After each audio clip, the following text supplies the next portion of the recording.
join me in welcoming Christine today. She will speak to a topic quite timely.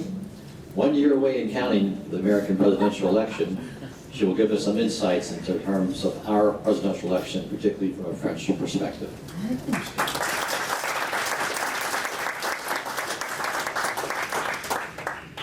Thank you. Thank you very much indeed for this very nice introduction.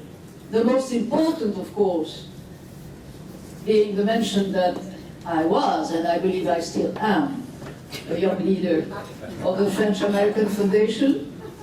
And so let me start with this anecdote when I won't tell you exactly what year it was, because that would be embarrassing for me. But it was, a little time ago, and we had a wonderful American delegation with us. The meeting was in the south of France, in Valoris. And on the French side, there was a future prime minister and some, ambitious forthcoming media pundits. And on the American side, there was a young woman with sort of goggle eyeglasses, long hair, shapeless skirt, who insisted to be called by her maiden name. And brilliant mind, but whenever she would start talking about any issue at all, she would say, "When my husband becomes president of the United States." So her first name, of course, was Hillary. And ever since, I've been absolutely fascinated with your American politics. Now, I will not inflict upon you any attempt to try and analyze what's going on in your political life. You're much better versed than I am, but I'll try and explain how strange a few of these American political phenomena may look to a French eye. And I try and list 7 of those, but I'll be brief. The first phenomenon, which is really amazing to us, is central casting. It is the capacity of this huge country to actually produce every 4 years a new set of characters who, to us of course, most of them are extremely exotic. This time around, it's quite spectacular in that sense. And, it sort of goes from the church to the circus, and there's even a socialist from Vermont, which could actually belong to a Congrès du Parti Socialiste, maybe the next one. I think Dick Sanders would be very well received, by the way, and he would be perfect. But that is something which came quite as a shock. How could, America produce a socialist and from Vermont, even if apparently he's against gun control, which is something which we, of course, find always disturbing. But the fact that you have also businesswomen among the Republican candidates. Can you imagine in France having a businessman, don't mention a woman, coming from business to run from high office to a French? It's just impossible. The distrust about capitalism is still much stronger, as you know, on the other side of the Atlantic. But again, we are mesmerized by this capacity every 4 years to come out with new, extraordinary characters, whereas we tend to be stuck always with the same. And we have 1.5 years to go before our next presidential election, and we already know that we are bound to have Monsieur Hollande and Monsieur Sarkozy, most probably. And when you ask the French, do you want Monsieur Hollande to be a candidate next time? You have about 76% who say no. do you want Monsieur Sarkozy to be your candidate? Then you have about 78% who say no. And yet we'll have those two, certainly trying to get there. And as to younger faces by our standards, you know, like Manuel Valls, Emmanuel Macron, Bruno Le Maire, well, they'll probably have to wait at least 2 presidential elections before they are considered worthy of being in the central debate. My second remark has to do with the American obsession with roots.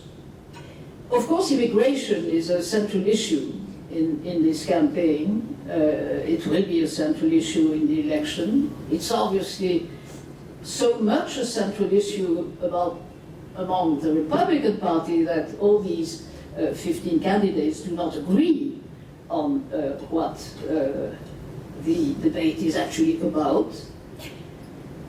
But at the same time, most candidates insist on the fact that they are all immigrants. I even read somewhere that Hillary insisted that her 4 grandparents were all immigrants, which is not true, because I believe one was born in Pennsylvania, which is hardly foreign land. But the fact that you have 2 senators who insist on being Latinos, that is impossible in France. I mean, in France, the casting has to be Français de souche, if possible. And when we had a presidential election with a very successful son of an immigrant from Hungary, that is to say Nicolas Sarkozy, that was not certainly an argument he would put forward as a sort of added dimension to his life experience. In France, you have to be extremely French. In this country, you can insist on what makes you a valuable American because you bring in so much from elsewhere. Just an anecdote about Sarkozy. Sarkozy's father, who actually fled Hungary and communism at the time, when he was asked after his son was elected whether he was proud to have one of his 3 sons from that marriage having been elected president of France, he said, "Oh, not at all. I would rather have a son elected president of the United States." So maybe you'll have a Sarkozy one day. There's that insistence on roots, the extraordinary renewal of the cast of characters, but at the same time, there's a phenomenon in this country which we hardly know about, which is political dynasties. It has always amazed me that from one election to the next, national and of course at the state level, you have these brand names which keep coming up. Rand Paul is the son of another politician, Romney, Gore, Brown in California, Cuomo, Kennedy. There's a young Kennedy who's a congressman from Massachusetts right now. And of course, on the Clinton side, it's not so much hereditary, but I guess it will go from one woman to the other, and it will be interesting to see whether Chelsea in turn gets into politics, not to mention Charlotte, whom I'm sure we're going to see in her grandmother's meetings at some point. A friend of mine was telling me last night that Bush 41 was asked just before W was running and actually trying to win New Hampshire. He was asked what he thought his son's chances were. And at that time, Bush 41 said, "Oh, Jeb would be a much better candidate." Well, a few years later, that remarkable political dynasty is very interesting to watch. And somehow, it seems that Governor Jeb Bush, having behind him so many generations on his father's, but also on his mother's side, of politicians, find the burden heavy to carry. But it's extraordinary. We don't have that in Europe. We had kings, but in France we beheaded them. Now, the only dynasty, unfortunately, that we are now confronted with are the Le Pen. But of course, Marine Le Pen has tried to kill her father politically. Maybe one day her niece will eventually kill her, but we're not there yet. But aside from the Le Pen, we don't have that phenomenon of political families carrying on, and of course we understand the value of the brand, the know-how, the networks, and the money. And that gets me to my fourth remark, the money.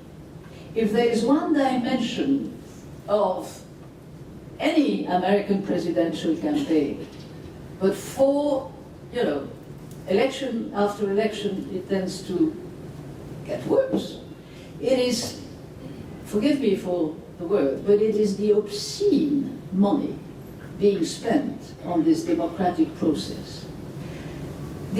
Ever since, I think it was 5 years ago, the Supreme Court allowed for any money at all be spent. And I guess it's very good for these local small TV stations, and it's very good for advertisers, and it's very good for posters, and I guess there's a whole industry there at work. But frankly, billions of dollars being spent on an exercise which calls for democracy. Of course, this is a continent, it's a continent, but still, it's very shocking, I believe, to any European, and of course particularly to the French, but then the French have that very difficult problem with money, I mean other people's money. But when it gets to politics, the fact that 158 families, from what I've read in the New York Times, coming mostly from finance and energy, would provide, at this stage, I believe, half of the seed money for both parties, and obviously more so for the Republicans. It's really, to me, a deviation of the democratic process, and it's very difficult for a French or for a European, I believe, to understand why the Supreme Court considers it's part of the freedom of speech to actually have no ceiling at all about money being spent on politics. In France, it took us quite a few scandals and quite a few years, but we do have now fairly strict legislations about political financing. That gets me to my fifth remark, which is the American obsession with truth. That, of course, to a French mind is something very difficult to fathom. Because as we all know, lying in this country is a sin. In France, it tends to be an art, and particularly in politics. The accommodation with truth is part of, I wouldn't say our education, that would not be morally sustainable nor defendable. But there is indeed in our political culture a sort of admiration at the way our politicians, as they are there forever, and when they lose, they are still there, as opposed to what happens in Britain, for instance, with the extraordinary capacity, the extraordinary talent to move around the truth. Whereas in this country, God, of course, has given America a sort of crystal clear idea of what truth is. Now, there's the Clinton legacy, and as you all know, when Bill had some problems with telling the truth, the French thought it was absolutely delightful, and why bother when he would lie about whatever activities he would have in the Oval Office other than the whatever is supposed to be done in the Oval Office. And that, I mean, Bill, as you know, is loved all over, and particularly in France, also for that reason. Whereas it's very difficult for the French to understand why there's all that congressional fuss and the FBI looking into Hillary not having lied about her emails, but having sort of been careless about her emails. That is something which, again, in the French way, is very difficult to explain, because quelle importance? I mean, she used, a server, and that's, oh, but there's a new law. Yes, oui, bien sûr, enfin, quelle importance? Now, when we listen to the way, on the Republican side particularly, this argument about truth goes on and on and on, then we understand why it is so important. Because when Dr. Carson says that Barack Obama is a Muslim and that the healthcare system is the worst thing since slavery, then, any sane mind, even the French one, sort of starts to wonder, I mean, why is this gentleman, who's otherwise a very gifted, talented professional, why would he run for president? Then there's that West Point story. Then there's the story about his wanting to stab a friend, but fortunately the belt buckle stopped him. And then there was the story that he was trying to stab his mother with a hammer, and his ratings would go up. That, to us, is really very strange, because this is not accommodation with truth. I mean, it's just very, very worrying description of oneself in one's own memoirs. Carly Fiorina, it's not as important, but when she explains that it's actually to please Walt Disney that Mr. Hewlett, unless it's Mr. Packard, actually invented the machine. I mean, it's just fairy tale. But she also talks about babies being carved up in videos. So that's also, to any European, very strange that these people, under such intense media scrutiny, would dare to get into such extraordinary stories. And then there's Ted Cruz. Did his father actually fight against Castro or not? And of course, Rubio with his credit card. But that's more into the sort of normal pattern of any campaign where, of course, the media are trying to do their job. And that brings me to my sixth observation about the way this campaign in America looks so much like any French campaign, where politicians don't agree on anything except at hitting at journalists who are, of course, always wrong about asking questions, and even worse when they try and moderate a debate. But what is interesting about this is that there is that wave of populism which we witness all over our democracies, and of course our media elites are just as part of the establishment as indeed the politicians. And it's interesting to see that the social media, which also tend to sort of feed the conspirational tendencies of public opinion, even more so than Fox News in this country. The social media help feed that populism, which in turn engulfs the media establishment, the more so as the media, as always, and the faster they have to proceed with content, the worse it gets. The media focus on personas and characters rather than issues. And that brings me to my last point. It's fascinating to me that there is no agreement, it seems to me, about major issues in this country. What are the major issues for America? In our democracies, it used to be that political campaigns would be about pretending to have solutions. In this particular American campaign, it seems to me, there is no agreement within Republicans within Democrats, and even more so between the two political parties, as to what the major issues are for America. It's as if they talk about different countries. I mean, even Republican candidates, from one Republican candidate to the other, they don't have the same list of priorities. What are they talking about? I guess by December 15, which I guess is the next TV debate on the Republican side, maybe there will be more content, as indeed there was in the last one. But still,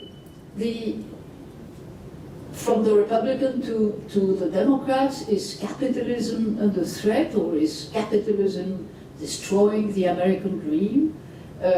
You can take all these issues, from moral decay, gay marriage, climate change, hardly talked about, and our great friend Mr. Putin. What is most important?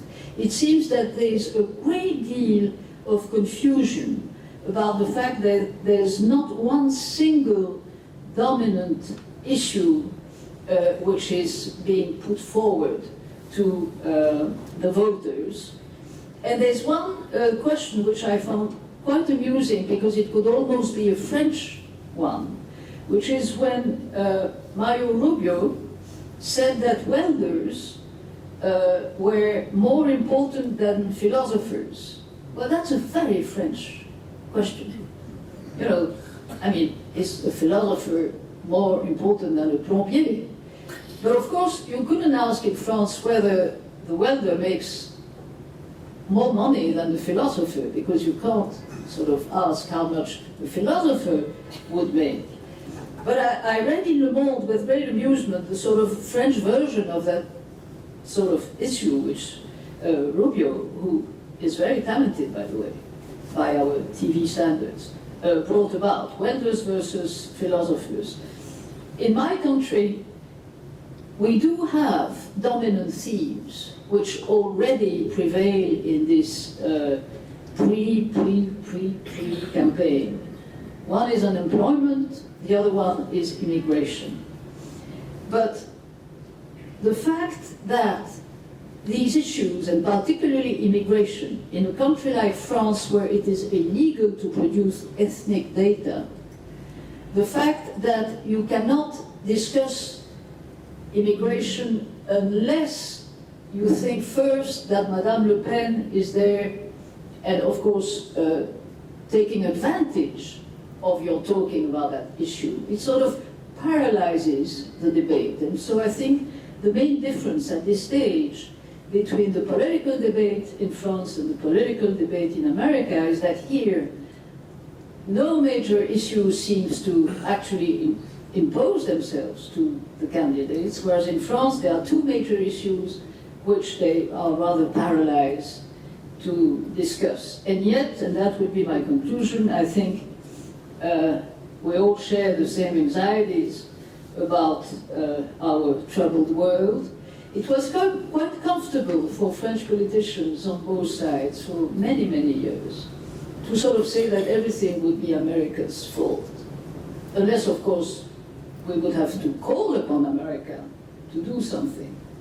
But today, what is striking is in the current American campaign, I see no sign of that American optimism, which is always the dimension which we have been so envious about. And there is the same trend that we also witness in Europe, that politicians today try and convince their own constituencies that they are the good guys, rather than try and convince their opponents.